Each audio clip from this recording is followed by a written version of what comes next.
नरेश, आप लगातार यहाँ पर ऑब्जर्वर रहे हैं, आप देखे हैं, आईबीसी के साथ जुड़े हुए हैं 15 सालों से। क्या वजह रही कि अगर ओवरऑल बिग पिक्चर में हम देखें तो क्या विकास उतना नहीं हो पाया, कनेक्टिविटी उतनी नहीं है? चाहे हवाई जहाज को लेकर देख लें, जो यहाँ पे एयरपोर्ट हमने कहा बना है, केवल एक फ़्लाइट चलती है, या ट्रेन की कनेक्टिविटी देख लें, तो क्या इस तरह से विकास नहीं हो पाया या इस सोच के साथ विकास नहीं हो पाया कि हमारा फोकस टूरिज़्म होना चाहिए?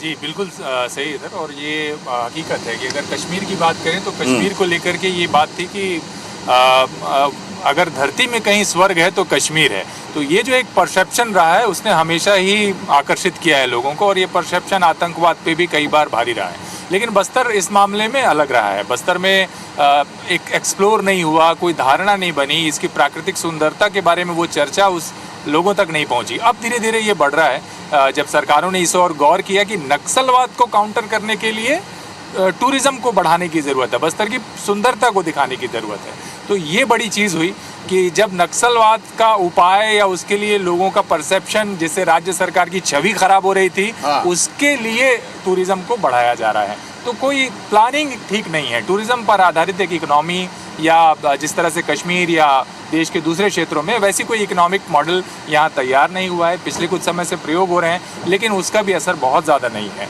तो ये एक बड़ा कारण है। और आपने बिल्कुल सही कहा कि कनेक्टिविटी तो है ही। आज भी केवल अगर उड़ीसा, पश्चिम बंगाल के पर्यटक सबसे ज़्यादा पहुँचते हैं, पर अगर दिल्ली से कोई बस्तर आना चाहता है तो ना तो उसके दिमाग से परसेप्शन हटा है, जो कि बिल्कुल गलत है। बस्तर के अधिकांश नक्सल प्रभावित इलाकों में भी नक्सलियों द्वारा पर्यटकों पर हमले किए जाने की घटनाएं न के बराबर है। तो ये बात बिल्कुल सही नहीं बैठती। पर्यटकों के मामले में वे किसी भी इलाके में आसानी से टूरिज़्म कर सकते हैं। सामान्य सावधानी जो दूसरे क्षेत्रों में रखनी होती है वो बस्तर के लिए भी लागू होती है। और कनेक्टिविटी मेजर है। हमारे राजनीतिक नेताओं ने कभी भी इस ओर ध्यान नहीं दिया। बस्तर को एक आदिवासी परंपराओं, रूढ़िवादी व्यवस्था के दायरे और नए विकास के मॉडल के बीच में जो एक बेहतर समन्वय बस्तर के लिए बनाना था, राजनीतिक दलों को, राजनीतिक नेताओं को, उसके बीच का समन्वय नहीं हुआ है।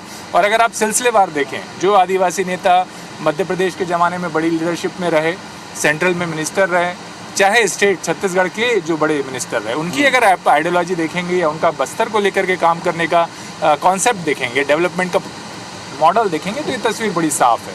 जी, ये बहुत महत्वपूर्ण है कि कभी भी यहाँ पर पर्यटकों पर हमला नहीं हुआ, तो इसलिए कोई खतरे की बात नहीं है।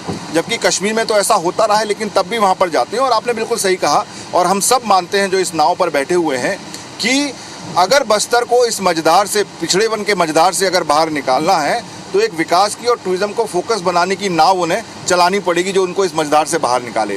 तो और टूरिज़्म में यहाँ पे बहुत काम हो सकता है। आप भी ऐसा मानते हैं? मेरे बगल में बैठे हैं, बिल्कुल टूरिज़्म में काफ़ी स्कोप है यहाँ पर। देखिए, बस्तर जो है प्राकृतिक रूप से और खनिज संपदा के रूप से जो है बहुत रिच है। और मुझे लगता है कि बस्तर को लेकर के, बस्तर के विकास को लेकर के गंभीर कार्य योजनाओं का कभी भी कोई भी सरकारों ने बनाया नहीं। इससे इतर मैं एक बात और कहना चाहता हूँ। दरअसल जिस समस्या के कारण या जो विसंगतियों के कारण छत्तीसगढ़ राज्य का निर्माण हुआ, उसमें बस्तर की बेरोजगारी, बस्तर की जो नक्सलवाद और बस्तर का जो डेवलपमेंट ना होना, ये एक बड़ा कारण रहा है। लेकिन दुर्भाग्य ये है कि छत्तीसगढ़ राज्य बनने के बाद भी बस्तर, छत्तीसगढ़ में जो सरकारें हुई हैं, उनके डेवलपमेंट एजेंडे पर बस्तर कभी नहीं रहा है, चाहे वो कांग्रेस की सरकार हो या भाजपा की सरकार हो। आज भी अबूझमाड़ का सर्वे नहीं हो पाया है।